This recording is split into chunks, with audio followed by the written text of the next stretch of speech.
It is possible to avoid arguments in a relationship, but you honestly shouldn't aim to do that.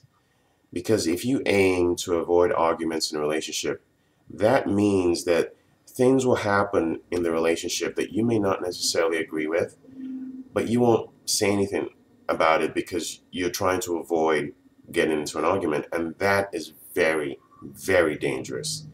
Because once you allow yourself to stop addressing things that come up that you may not agree with, then your partner's just going to keep doing it. And it's going to come to a point where you're going to get miserable because your partner keeps doing this thing or these things that don't agree with you.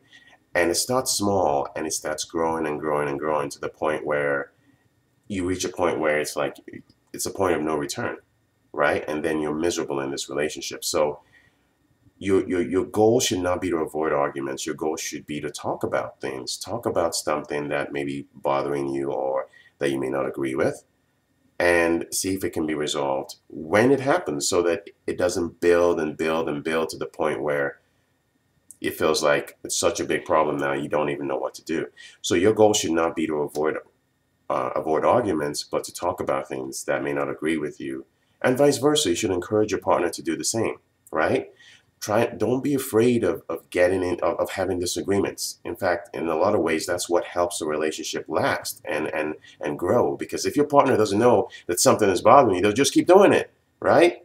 So you don't want that, okay? So focus on talking about things that are not agreeable to you as opposed to worrying about avoiding arguments.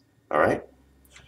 All right, guys, if you like Dating Logic, go ahead and visit datinglogic.net. To do that, just click on the link directly below this video.